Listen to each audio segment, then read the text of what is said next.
예, 오늘은 메타스플로잇을 드디어 이제 시작해 보도록 하죠.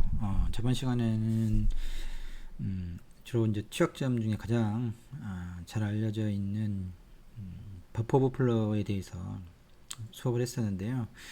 여러분들이 제가 말씀드린 그 우분투 예전 버전을 설치해 가지고 버퍼 오버플로우 실습을 해보셨는지 모르겠는데, 아무튼 반드시 한번 해보시기 바랍니다.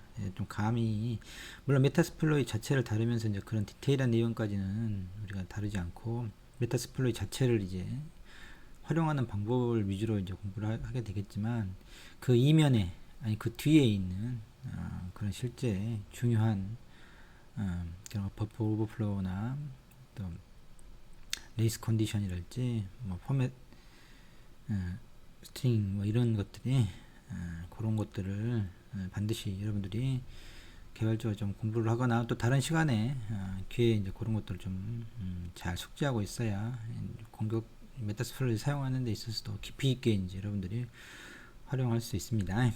오늘은 이제 메타스플로잇을 이제 실제 좀 해보도록 하죠. 메타스플로잇을 오늘은 좀 소개하는 시간을 갖도록 하겠습니다.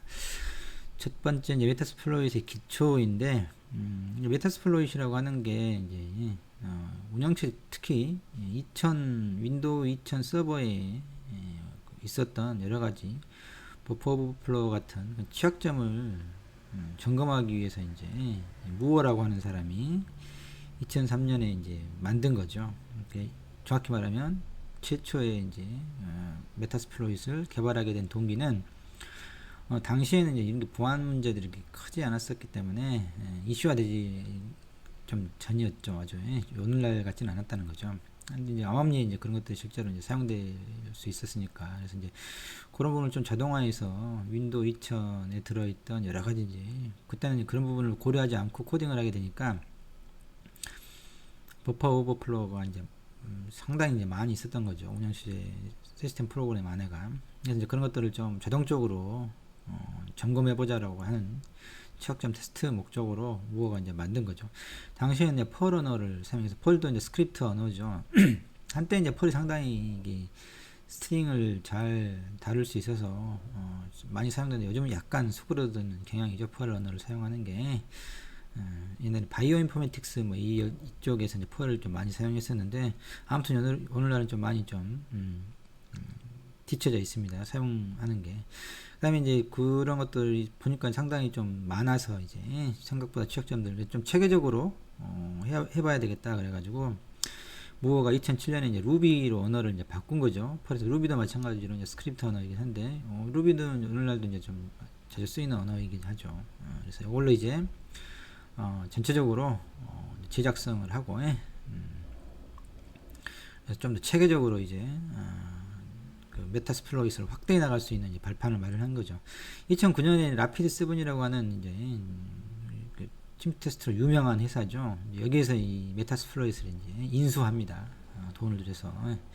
그대로 이제 라피드 7에서 계속해서 이제 이 메타스플로잇을 발전시켜 가지고 상용 버전으로 오늘날 판매도 하고 여러 가지 이제 서비스들을 제공하고 있죠.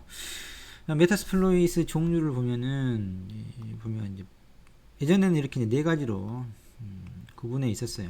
근데 오늘날은 이런 중간에 있는 두 개는 아마 없어버린 것 같고, 프로하고 프레임워크라 두 가지 버전을 현재 제공하고 있습니다. 프로는 이제 돈을 받고 하는 상용인 거고, 메타스플로잇 프레임워크는 개발자나 또 연구자들 위해서 제공하는 거죠. 우리는 이제 그래서 이거는 무료로 제공하는 거라 칼리 리눅스 같은 데 기본적으로 이제 설치되어 있죠. 우리가 이제 요걸 우리는 사용할 겁니다. 하여튼 이건 무어가 라피드 7하고 이제 계약을 할 때 요 프레임워크 버전을 지속적으로 제공하는 걸 계약 조건으로 달았다고 제가 알고 있어요. 그래서 이제 무료로 제공하는 이 부분인지 계속해서 제공되고 있죠. 홈페이지를 한번 방문해 보시면 뭐 별건 없는데 두 가지 버전이 있다는 걸 알 수 있습니다. 그래서 프로는 돈을 줘야 되는 거예요. 추천한다고 하죠. 뭐 트라이얼 버전으로 14일간은 공짜로 이제 한번 써봐라. 이게 주로 이제 인터페이스가 그래픽으로 되어 있죠. 그래서 우리 사용하기 상당히 편하게 되어 있는 거에 비하면 프레임워크는 이제 다 콘솔 모드로 되어 있죠.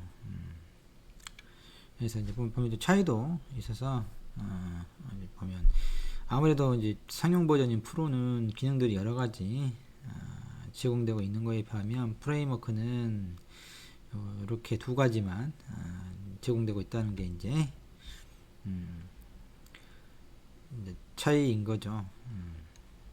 아무튼 뭐 이런 차이가 있다. 여러분들이 혹시 다음에 어떤 기업체에 취업을 했을 때 거기에서 이제 사용하는 침수 테스트 툴이 라피드 7의 메타스플로이시면 아마 프로를 쓸 텐데 우리가 이제 프레임워크를 사용하더라도 충분히 뭐 사용해 보는데 큰 무리는 없을 거다. 왜냐면 그거 비슷한데 얘들은 좀 더 기능상 이제 사용자의 편리성들이나 뭐 여러 가지 등들은 좀 기능적인 부분들을 제공하긴 하죠.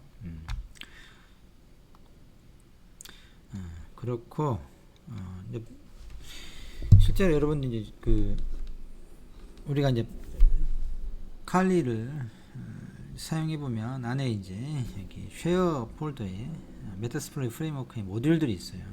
모듈이라고 하는 게 이제 결국은 루비 언어로 작성한 소스 코드 파일인 거죠. 그래서 여러 가지 침수 테스트에 필요한 그런 익스플로이트나 여기 보면은 억실러리라 해서 이제 보조 기능으로서 뭐 스캐닝을 한달지 그런 인코더라고 하는 것은 이제 악성 코드 만들 때 인코딩하는 뭐 그렇지 익스플로이터 있고 뭐 노프니, 포스트니, 페이로드니 이 페이로드가 악성 코드에 해당하는 거죠. 익스플로이트는 이제 저번 시간에 이야기했듯이 이 페이로드를 실어서 날라가지고 뭐 오버플로우를 이용해가지고 오버플로우 주소지를 찾는달지 뭐 등등 하는 게 익스플로이트이고 실제로 이제 거기다가 악성 코드를 올려놓고 이제 이걸 실행시키는 형태예요. 그래서 아무튼 이런 침투 테스트를 하는데 있어서 필요한 여러 가지 기능들을 소스 루비로 만들어 놓은 거죠. 여기 있는 대로 저희도 한번 그 폴더들을 뒤져보도록 하죠. 그래서 먼저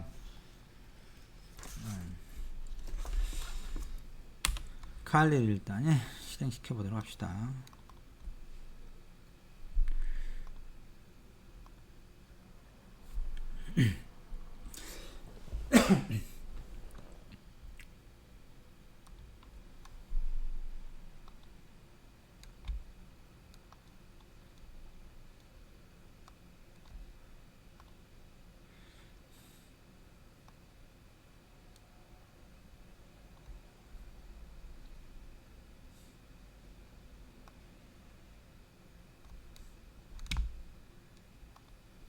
좀 잠시 시간이 걸리는데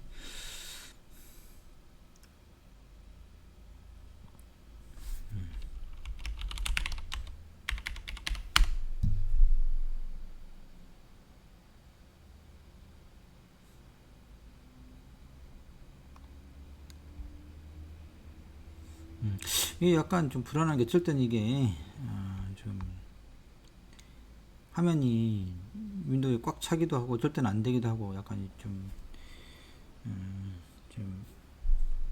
버추얼 박스의 익스펜션 기능이 있어서 예전에는 그걸 이제 설치했는데 지금은 디폴트로 설치되어 나오기 때문에 추가로 설치할 필요가 없다고 해서 이렇게 자동으로 이렇게 돼야 되는데 어쨌든 되고 안 되고 하는데 그건 제가 정확히 버그가 있는 건지 좀 어쩔 땐 되고 안 되고 뭐 그런 경우가 있네요. 아무튼 뭐 그게 중요한 건 아니니까 일단 보면 지금 쉐어 밑에 메타스플로이트 프레임워크가 있죠. 요게 얘기가 우리가 이제 설치는 하지 않았지만 물론 이제 아까 라피드 7에 가서 방금 봤던 그 다운로드 사이트에 가면 메타스플로이 프레임워크를 이제 다운받아 가지고 설치를 할 수가 있죠. 칼리는 이제 기본적으로 이게 이제 설치되어 있기 때문에 우리는 이제 그것만 사용하면 되는 건데 어쨌든 여기에 보면 이제 뭐 여러 가지 설치된 후에 그뭐 라이브러리라지 설정된 된 거랄지 데이터베이스 뭐 등등 있는데 우리가 살펴볼 건 이제 모듈이죠.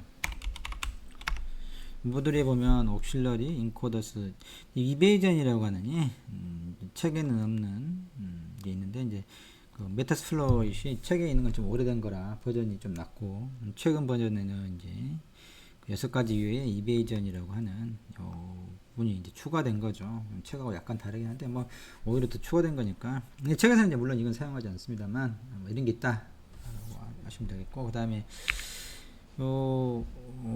익스플로잇을 한번 보면은 여기 이제 여러 가지 운영 체제들이 있죠. 대상이 되는 AIX라고 이제 무슨 리눅스, 유닉스, IBM에서 나오는 좀 유닉스죠. 안드로이드도 있고, BSD 계열의 리눅스도 있고, 뭐 리눅스도 있죠. 여러 가지 이제 운영 체제에 관련되어 있는 그런 익스플로이트를 폴더별로 나눠져 있습니다. 그 다음에 우리가 이제 하나 볼 건데 윈도우를 봐보자. 윈도우 책에 있는 대로 윈도우즈에 있는 것도 여러 가지들이 있는데 그 중에서 MS SQL에 있는 MS SQL이라고 하는 데이터베이스 매니지먼트 시스템 있죠. 윈도우에 그 MS SQL 한번 보면 여기가 이제 여러 가지 취약 그 익스플로이트들이 있죠. 공격할 수 있는. 그래서 보면 뭐 RB로 되어 있는 게 이제 루비라고 하는 겁니다. 그때 확장명이 RB면 루비라고 하는 언어로 만들어진 프로그램이다, 소스 파일이다라고 하는 걸 우리가 알 수 있죠. 이 중에서 이제 책에서 본 게 이걸 봤네요. 이렇게 놓고 ms02 하고 언더바 056 헬로우 루비 vi 에디터를 한번 열어보죠. 루트 권한이었기 때문에 있기 전용이긴 하지만 지금 뭐 우리가 이걸 소스를 수정할 건 아니니까 이렇게 돼서 뭐 모듈에 대해서 이제 설명들이 있고 클래스 형태로 객체지향 언어로 객체지향 루비가 가지고 있는 객체지향 형태를 사용해서 이제 프로그램이 되어 있는 거죠. 그래서 뭐 여러 가지 설명들이 있고 그다음에 뭐 라이센스 어떻고 뭐 여기가 레퍼런스라 그래서 잘 보입니까 여러분?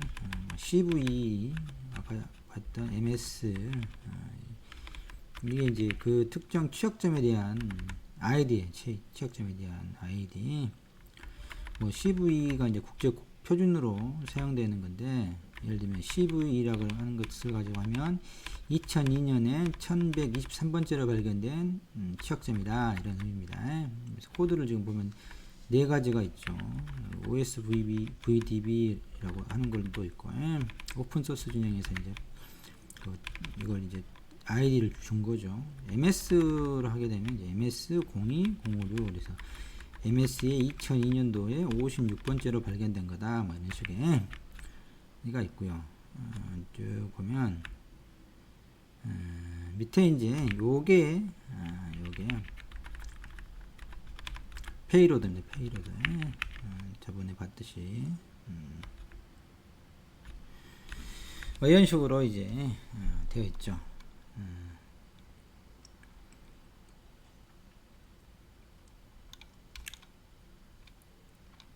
한번 루비 언어를 뭐 여러분 공부를 하면 좋죠. 좋지만 굳이 뭐 당장에 우리가 루비 언어를 공부할 수 있는 상황은 아니고 어쨌든 루비 언어로 읽을 수 있으면 좋은데 커넥트하고 소켓 프로그램이죠. 네트워크 프로그램에 쓰는 이제 이런 게 있는데 아무튼 뭐 루비 언어로 모듈은 되어 있다. 되어 있죠.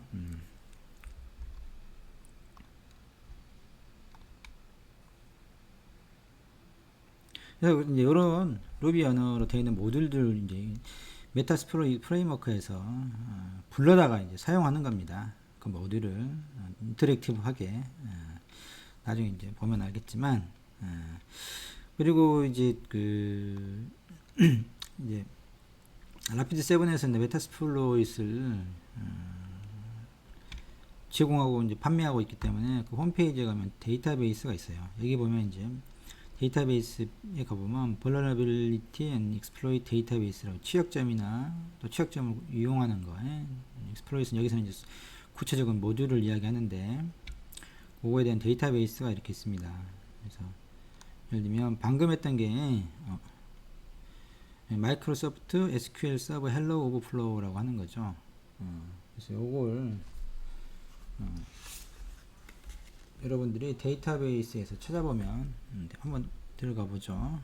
여러분들이 브라우저에다가 www.rapid.com 하고 /db 이렇게 하면 됩니다. 그러면 관련 라피드 7의 데이터베이스에 이제 접근할 수 있죠. 그래서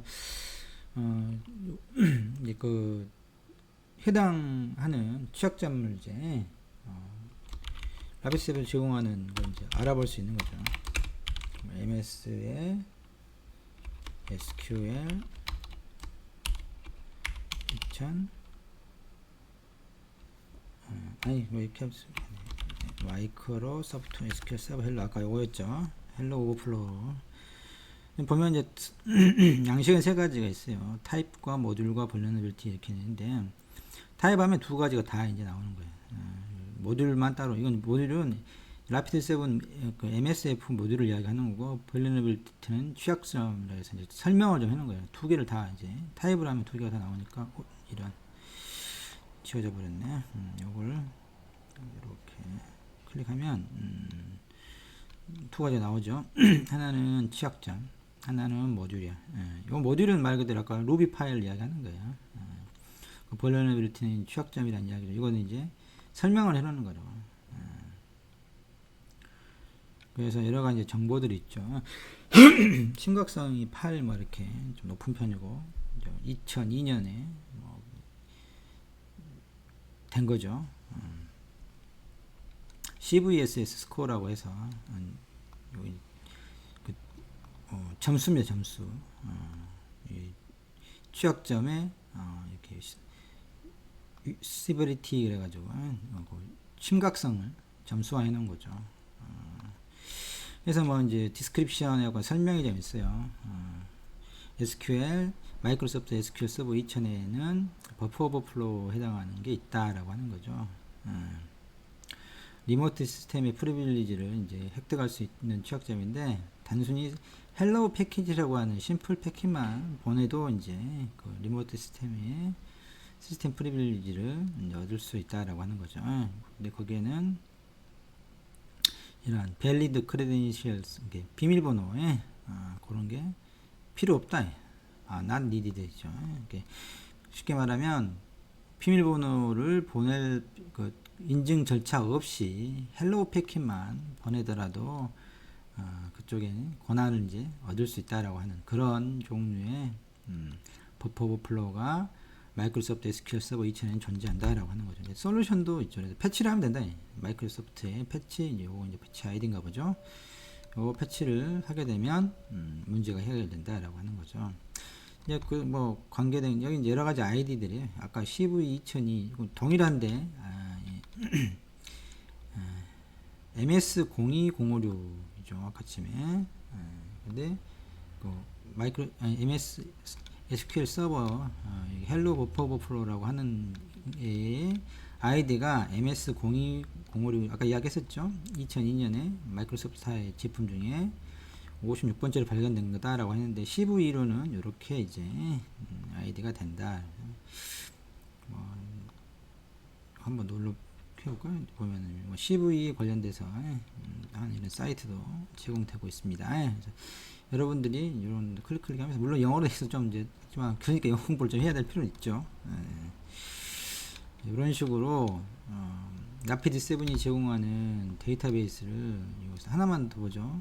방금 취약점만 봤는데 취약점에 대한 설명과 그 솔루션에 대해서 봤는데 이번 모듈을 한번 보죠. 모듈은 말 그대로 이제 라피드 7에서 MSF의 메타스플로잇에 관한 모듈을 이야기하는 거예요.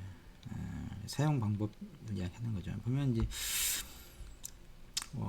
약간 뭐 비슷한 게 있고, 좀 더 구체적이죠. TCP 포트 1433번으로 이제 데이터를 보내서 버프 오버플로우를 가지고 엉뚱한 코드가 이제 실행되도록 뭐 하는 거다. 뭐 이렇게 했고,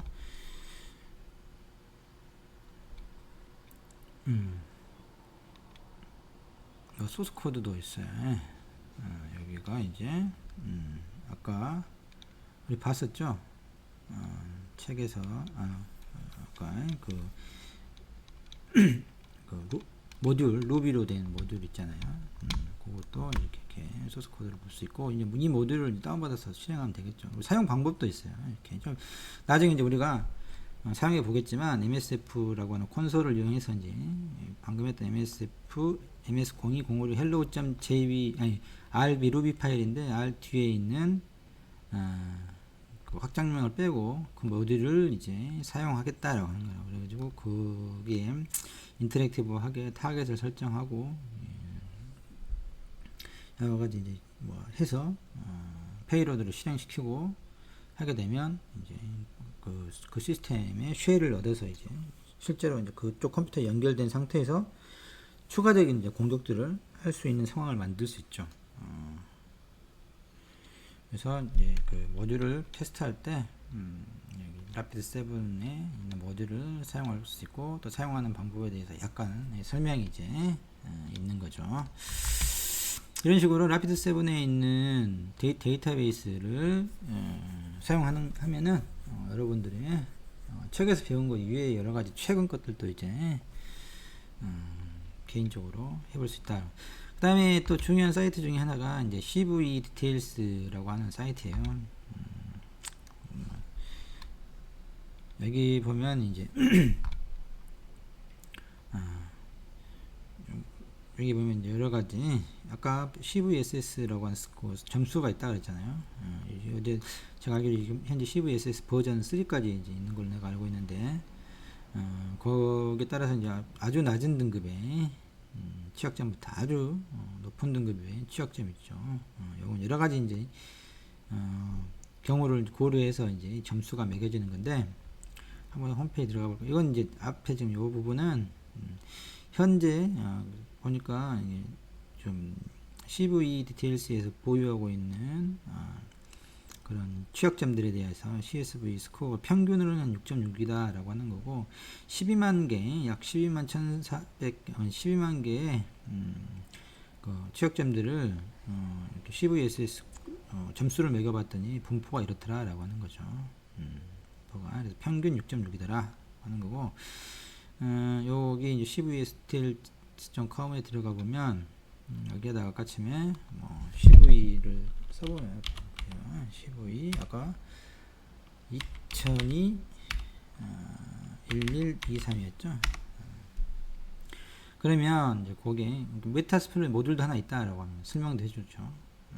그 다음에 아까 봤듯이 CV20 2002-1123이라고 하는 거기에 대해서 이제 설명이 있죠. 버프 오버플로우를 사용했다.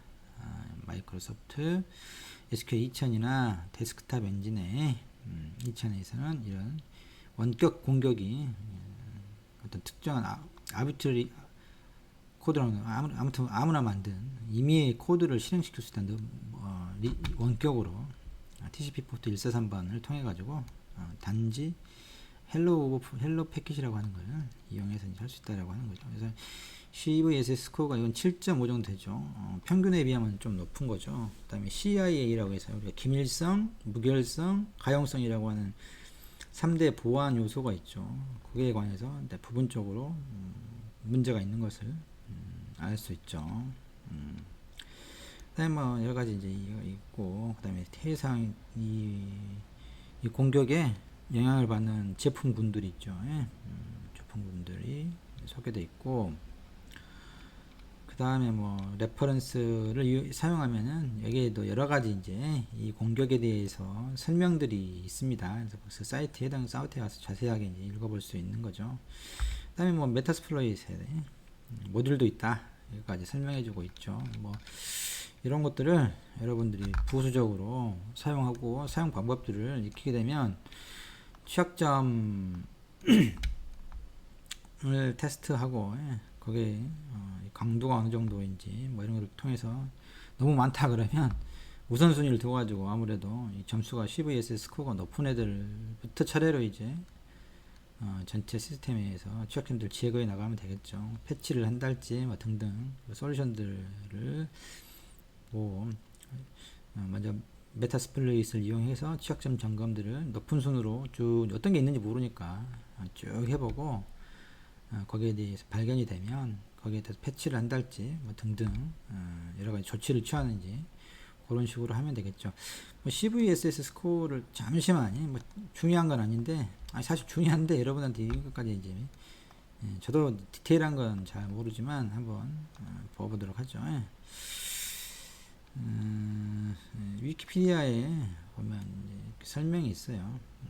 Common CVSS라고 하는 게 Common Vulnerability Scoring System에서 표준 뭐 공통 취약점 뭐 스코어링 점수 시스템 우리나라 말로 이렇게 하면 되나? 아무튼 그래서 이제 커런트 버전이 3.1까지 지금 3.1까지 나왔네요. 2019년 7월에 나온 게 가장 최근 작년에 나왔네요. 뭐 그래서 NIH라고 하는 데서 이제 개발을 시작했다라고 뭐 하는 거고, 매트릭에 관해서 뭐 있어요. 이렇게 매트릭들이 뭐 액세스 벡터 뭐 원격으로 하냐 로컬로 할 수 있느냐, 아까 우리가 점수를 부여할 때 아까 뭐 0점부터 10점까지 있었나요? 뭐 그 점수를 부여할 때 그 요소가 되는 거예요. 액세스 벡터 로컬에서 하냐, 인접 네트워크나 아니면 원격에서 할 수 있느냐, 뭐 이런 거지. 뭐 복잡도가 얼마나 높냐, 낮냐, 인증을 필요로 하냐, 아니냐, 뭐 이런 것들. 그 다음에 이제 이런 건 이제 접근에 관련된 거잖아요. 접근에 기본적인 거고. 그 다음에 이제 임팩트, 그 영향, 그 실제로 그 취약점을 당했을 때 여러 가지 이제 그 영향이 어느 정도 될 거냐, 효과가. CIA, 기밀성, 무결성, 가용성이라고 하는 세 가지 측면에서 전혀 없느냐, 부분적으로 있느냐, 완전히 있느냐, 이렇게. 그래서 이제 점수를 다 매겨놨죠. 그래서 이제 마지막에 이제 캘큘레이션에서 더하는 것이 뭐 곱하기도 있고 막 이렇게 해서 아무튼 최종적으로 점수를 이제 매기는 거죠. 그리고 이제 부가적으로 또 이런 것도 있어요. 뭐 시간적인 측면도 고려하게 되고 뭐 여러 가지 아무튼 버전이 업되면서 여러 가지 요소들이 이제 환경적인 부분도 고려되고,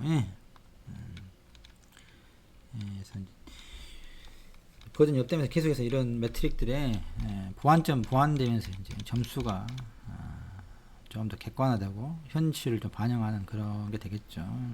어쨌든 CVSS도 중요한 취약점에 대한 평가 도구이니까 이게 뭔지 정도는 여러분들이 알고 있는데, 아까 뭐 라피드7에서도 적용할 때 그 점수가 써져 있었잖아요. 취약점에 대해서 책에 뭐 이런 언급은 없지만 여러분들이 좀 알아두면 실전에 있어서 중요한 정보가 되니까 참고하기 바랍니다.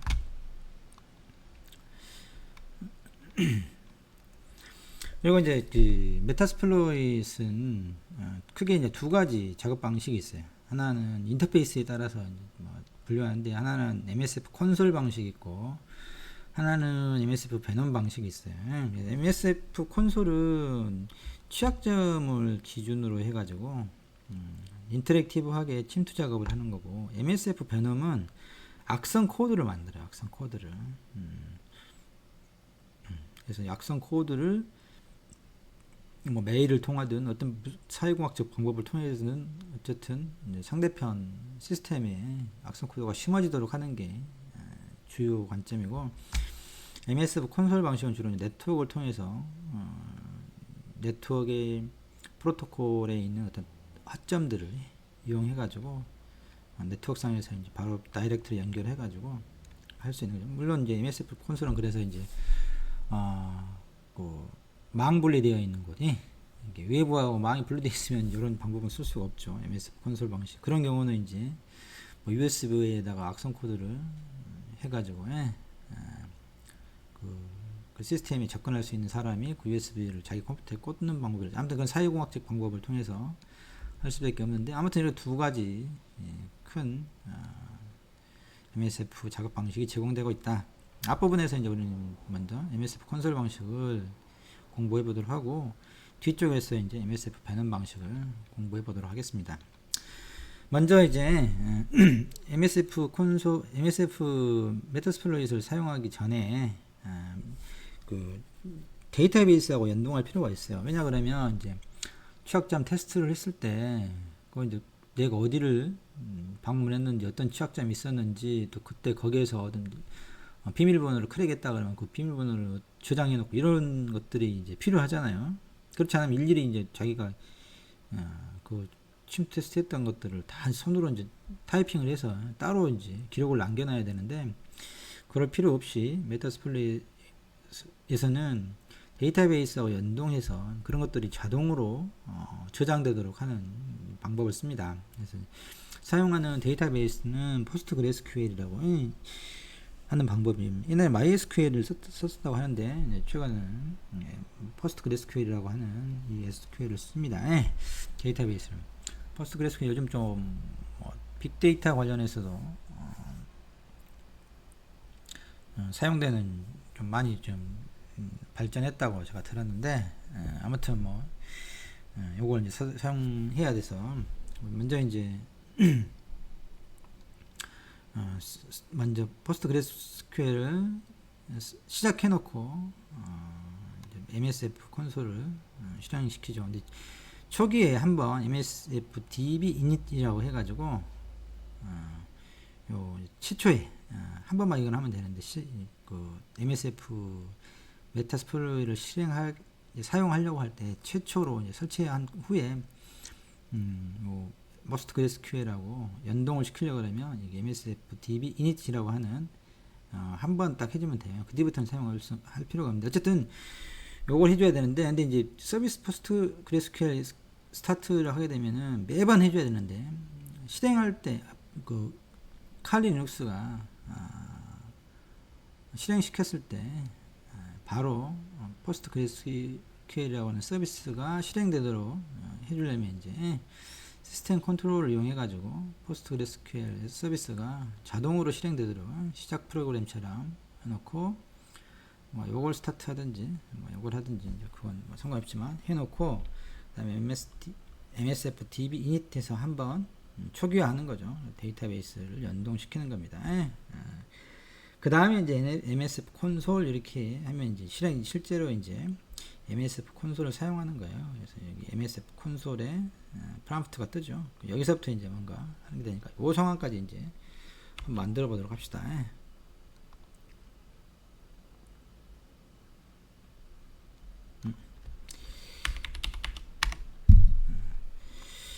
먼저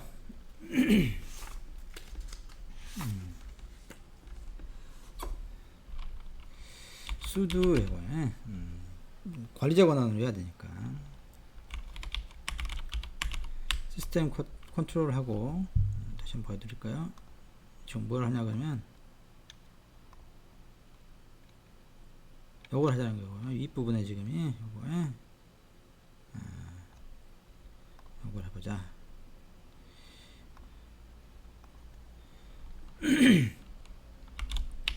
enable하고 SQL 서비스가 점이네.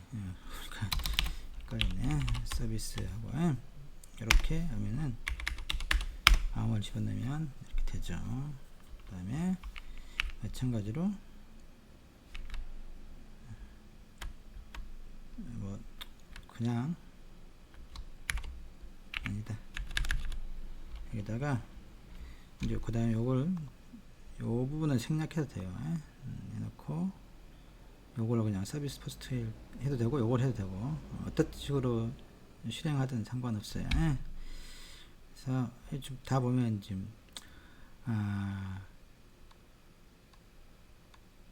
그 루트 권한으로 지금 실행을 하죠. 루트 권한으로. 그래서 sudo하고 스테이트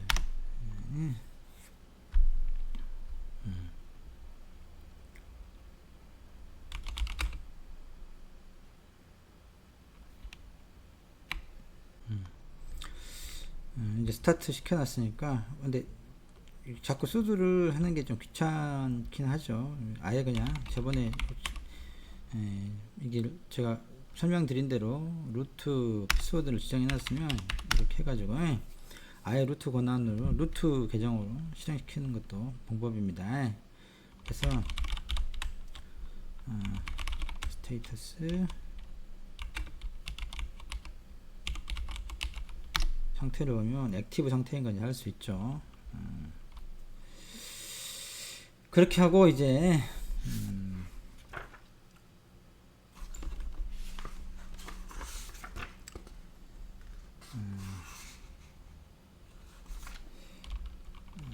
MSF DB 하고 init 하면 된다 이겁니다.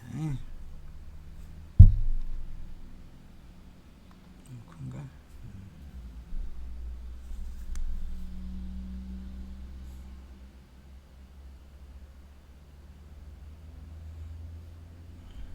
기다려보면 이제 드디어 MSF DB init 하게 되면 이제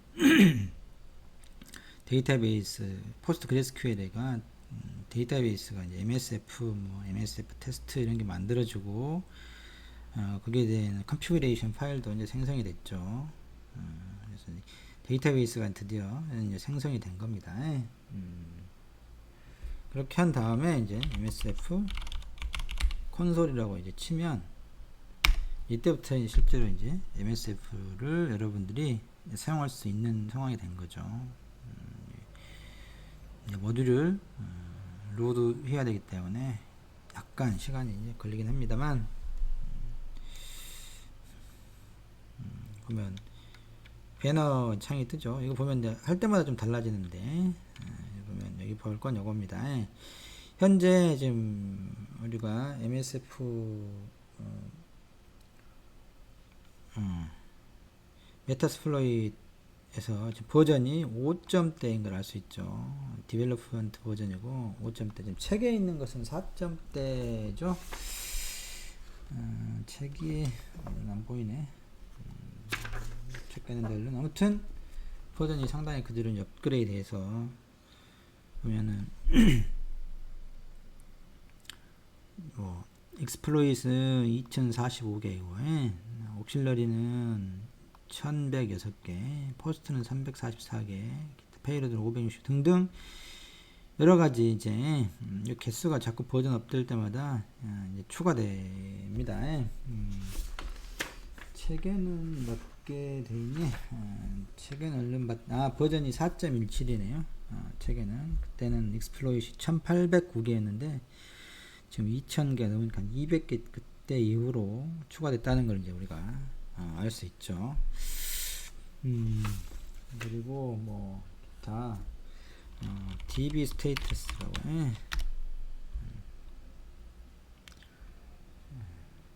그래서 이제 현재 포스트그레스QL에 MSF가 연결되어 있다. 커넥션이 connected to MSF에 되어 있고 타입이 그 데이터베이스가 포스트그레스QL이다 라고 하는 걸 알 수 있죠. 그 다음에 DB 서비스 S가 빠졌네요. 이렇게 되면 현재는 이제 뭐 여기 이제 이렇게 되면 우리가 나중에 테스트를 하게 되면 그 호스트나 포트나 프로토콜 뭐 이름 그 다음에 상태가 어쩐지 추가적인 정보들을 이렇게 쭉 써줬는데 우리 한 번도 지금 테스트를 한 적이 없으니까 비어 있는 거죠. 그 다음에 크레드스라고 하는 것도 마찬가지로 뭐 존도리퍼 같은 것을 사용했을 때 그 대상의 호스트에 패스워드 같은 것들이 여기 이제 저장이 됩니다. 근데 오늘 아직 해본 게 없기 때문에 뭐 이제 저장된 건 현재 없는 상태인 거죠. 이거 하나 이제 MSF가 하나 이제 편리한 게 이게 쉘하고 배시 쉘 하고 이제 연동이 되어 있어요. 그래서 얘를 ls 이렇게 하게 되면 현재 디렉토리에 쉘 명령어가 먹는다는 거죠. 지금 현재 홈 dir-라고 하는 유저 디렉토리 유저의 홈 디렉토리에 보면 index.html 뭐 이렇게 디렉토리들이 쭉 있다라고 하는 걸 알 수 있죠. 그래서 책에 컷 해가지고 한번 체크를 해보죠. 쉐어에 메타 탭키는 안 먹네. 그게 귀찮네. 프레임워크 컴피그 데이터베이스.yml 파일러 뭐 잘못됐네. 유저 쉐어에 메타 스플로잇 요건가요? 프레임워크 그러죠. 그러면 MSF DB init 해가지고 연동을 실행했을 때 이 파일이 만들어지잖아요. 데이터베이스 YML이라고 하는 컨피그레이션 해주는 설정 파일이 이제 만들어져서 이렇게 이런 것들이 자동으로 이제 생성되는 거죠. 그래서 우리가 데이터베이스를 이제 추가로 할 것 없이 자동으로 메타스플로잇을 MSF 컨솔이나 이런 걸 사용하게 되면 이게 기본적인 것들이 저장이 된다라고 하는 겁니다. 뭐 책에 섀도우 파일에 대해서도 하나 컷 해본 게 있으니까 한번 이거까지만 해보고 그래서 루트의 패스워드에 해당하는 거죠. 나중에 이제 이런 섀도우 파일을 이용해 가지고 전도리퍼 같은 것을 이용해서 이제 크랙하는 걸 나중에 해볼 겁니다. 아무튼 뭐 오늘 뭐 배너를 확인할 수도 있는데 배너라고 쓰면 요 화면이 예전에 수업 자료에 보면 배너 MSF 콘솔 요런 화면이 떴었잖아요. 근데 방금 해본 것도 다른 화면이었죠. 여러 가지가 있어가지고 할 때마다 조금씩 그림이 다른 게 나오긴 하는데 아무튼 오늘 중요한 건 다시 한 번만 점검하면 메타스플로잇에는 두 가지 종류가 있는데 프로하고 프레임워크가 있다. 프레임워크는 공짜여서 이건 우리가 쓰고 프로는 상용 버전이다. 그 다음에 루비 언어로 이제 모듈이 작성되어 있고 그것은 유저 쉐어 밑에 메타스플로잇 프레임워크 모듈 밑에가 이제 각각 사용할 수 있는 루비 파일이 들어있다라고 하는 거죠. 그 다음에 그 취약점을 노테이션에는 몇 가지 더 있긴 하지만 OS VDB니 BID니 있긴 하지만 실제로 많이 쓰는 거는 MS 아니면 CV인데 특히 CV를 권장하죠. 이게 이제 국제 표준이야. 이거는 마이크로소프트사 제품에만 한정되어 있는 거라 요걸 이제 이건 리눅스 운영체에 상관없이 이제 공통으로 그 아이디를 부여하는 거죠. 편하죠. CV 2002년도 1123번째로 발견된 거다. MS 제품 중에서 2002년에 56번째로 발견된 거다. 뭐 이런 의미인 거죠. 그래서 또 자주 활용해야 되는 것이 라피드 7에서 제공하는 메타스플로잇을 판매하고 유지 관리하고 하는 곳이기 때문에 이곳에 있는 DB를 이용해 보는 게 좋다. 그래서 여기다가 취약점에 뭐 관계대한 키워드들 치면 그 취약점에 대한 설명과 모듈 사용법에 대해서 있다. 솔루션은 뭐다라고 하는 거고, 그 다음에 CV 디테일스에서 CV 취약점 아이디를 이용하게 되면 걔의 CVS 스코어가 어떻게 되는지, 얼마만큼 그 심각도가 큰지 작은지 뭐 이런 것들, 또 메타스플로잇에 그런 게 있는지, 아무튼 두 개를 좀 겸용해서 해보면 좋겠죠. 그 다음에 MSF 작업 방식에는 MSF 콘솔과 배넌 방식이 있다. 콘솔은 콘솔을 이용해서 인터랙티브하게 네트워크를 통해서 이렇게 바로 다이렉트로 공격하는 건데, MSF 배놈은 악성 코드를 만들어 가지고 사용학적인 방법을 통해서 상대편 시스템에다가 그 악성 코드가 설치되도록 한 다음에 이제 침투를 하는 방법이다. 침투 테스트를 하는 거다. 그리고 실행시킨 MSF 콘솔을 사용하려고 하면 첫 번째 PostgreSQL이라고 하는 데이터베이스하고 연동을 해서 사용해야 된다. 방법은 PostgreSQL을 시작할 수 있도록 칼리눅스 실행되면 자동화를 할 수 있도록 해놓은 다음에 그 다음에 init MSF DB init 이건 딱 한 번만 하면 된다 그랬어요. 다음부터는 이게 필요 없어. 연동한 컨피그레이션 파일이 만들어지고 데이터베이스하고 연동하는 거 딱 한 번만 해주면 된다. 그 다음부터는 MSF 콘솔만 이제 실행시키면 이런 화면이 뜨고 MSF 콘솔이라고 하는 그 프롬프트가 뜨죠.